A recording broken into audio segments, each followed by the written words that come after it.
আসসালামু আলাইকুম হোয়াটসঅ্যাপ ভাইসাব, কি অবস্থা? ভাইয়া পড়ছে লারা দিতে। আপনারা সবাই হয়তো অবগত আছেন, ফেসবুকে ঢুকতে পারি না। বর্তমানে যে ক্রিকেট লিগ চলতেছে, সেরি বেটি ক্রিকেট লিগ চলতেছে, সেরি বেটি গর ক্রিকেট লিগ চলতেছে, এটির লাইকে ফেসবুকে ঢুকতে পারি না। এমনিতেও তাগর অশ্লীল নাটক সিনেমা এটি তো দেখা বাদ দিছি আরো অনেক আগেই এই অশ্লীলতার জন্য। আর এই সেরি বেটিগুলা এখন আইসে ক্রিকেট লিগ খেলতে, অশ্লীলতা ছড়াইতে আইসে, অশ্লীলতা সমানে ছড়াইতেছে। তারা এই ক্রিকেট খেলার জন্য যে একটা ফিটনেস প্রয়োজন, তাদের তো ফিটনেস তো নাই। তারা আসছে মানে ক্রিকেট খেলতে, তাদের এই যে উঁচা নিচু পাহাড় এগুলো দেখাইতে আসছে। আর ক্যামেরাম্যান গুলো সেই লেভেলের, আমাদের ক্যামেরাম্যান গুলা মানে কোন জায়গায় ধরলে ক্যামেরাটা, কোন জায়গায় ধরলে ভিউ ভালো হবে ওই জায়গায় ক্যামেরাটা ধরে। ঠিক আছে, এই আর কি অবস্থা। ও অনেক দুষ্ট এই সেলিব্রিটি ক্রিকেট লিগের এই প্লেয়ারগুলোর মতো।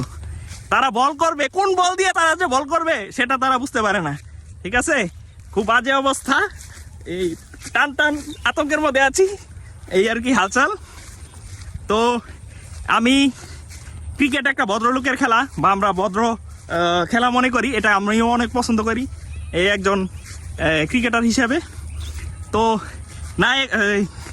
ছেলেগুলা খেলতে পারে এটা বুঝতে পারলাম, যে ছেলে যেগুলা নায়ক অভিনেতা টিকটকার যারা আছে তারা খেলতে পারে, ঠিক আছে।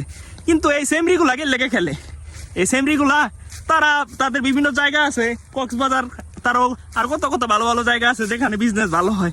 তোরা ওই জায়গায় গিয়ে বিজনেস কর নাকি এখানে আসছে তাদেরকে তাদের পার্টি জোগানোর জন্য? আমি সেটাই বুঝি না কেন যে তারা এই ক্রিকেট লিগের করছে। খেলার তো কিছুই পারে না, যারা অনুশীলনে এসে তাদের উঁচা নিচু স্তম্ভগুলা দেখায়। ঠিক আছে, এছাড়া আর কোনো কিছু আমার কাছে মনে হয় না তাদের কাছ থেকে, আর আশা করা যায় না। আর তারা এই ক্রিকেট খেলে কি করবে?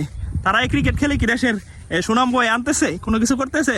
তার মানে তো আমি মনে করি না তাদের এই ক্রিকেট লিগের কোনো মানে আছে। ঠিক আছে, এই নষ্টামি ছড়ানো ছাড়া অন্য আর কোনো কিছু আছে বলে আমার মনে হইতেছে না। ঠিক আছে।